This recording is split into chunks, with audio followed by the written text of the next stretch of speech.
Bonjour à tous et bienvenue sur ma chaîne. Alors aujourd'hui, je suis super content de partager avec vous mon expérience avec la compagnie aérienne Vueling. Alors, vous envisagez de voyager avec eux? Alors cette vidéo, elle est faite pour vous. Je vais vous parler des avantages, de quelques inconvénients, et enfin, je vais vous donner mon avis personnel en tant qu'utilisateur ayant testé Vueling. Allez, c'est parti.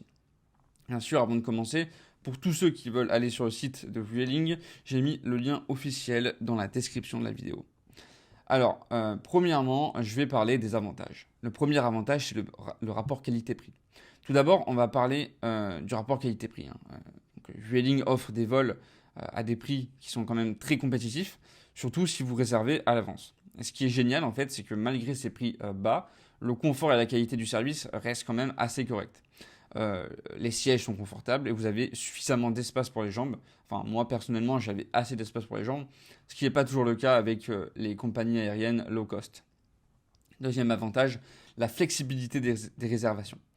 Un autre avantage notable est la flexibilité que propose Vueling pour les réservations. Parce qu'en fait, ils offrent plusieurs options pour modifier votre vol, ce qui est particulièrement utile dans le contexte actuel. Quel que soit, que ce soit pour changer la date, l'heure ou même la destination, en fait, Vueling, ils vont vraiment faciliter ces modifications avec des options adaptées à vos besoins. Ensuite, troisième point, le réseau de destination. Parce que oui, Vueling possède un réseau impressionnant de destinations, particulièrement en Europe. Vous pouvez facilement planifier un voyage dans les principales villes européennes, mais aussi à travers des destinations moins connues, ce qui est vraiment parfait pour les aventuriers et ceux qui cherchent à explorer de nouveaux horizons. Quatrième avantage, l'expérience à bord. Parce que oui, l'expérience à bord mérite également d'être soulignée. Bien que Vueling soit une compagnie low cost, l'accueil et le service à bord sont loin d'être au rabais. L'équipage est aimable et professionnel. Et bien que les prestations gratuites soient limitées, les options payantes restent quand même assez abordables et de bonne qualité. Ensuite, on va parler des inconvénients. Parce que bien sûr, aucune expérience n'est parfaite. Il est juste de mentionner quelques inconvénients. Parfois, les vols peuvent subir des retards, ce qui est frustrant.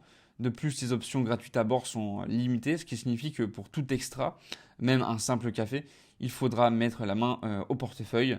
Mais bon, ce sont des inconvénients assez courants dans le secteur des compagnies low cost et ne gâchent pas vraiment l'expérience globale. Alors, pour conclure, mon expérience avec Vueling a été très positive. Le rapport qualité-prix, la flexibilité des réservations, le vaste réseau de destinations et l'expérience à bord sont un atout majeur. Bien sûr, il y a quand même quelques inconvénients, mais ils restent minimes par rapport aux avantages. Si vous cherchez une option abordable pour voyager en Europe, je vous recommande vivement de considérer Vueling comme votre prochain voyage. Alors merci d'avoir regardé la vidéo, j'espère qu'elle vous a été utile pour mieux comprendre ce que Vueling a à vous offrir. N'hésitez pas à partager votre expérience en commentaire et si vous avez aimé cette vidéo, n'oubliez pas de la liker et de vous abonner. Allez, à plus tout le monde.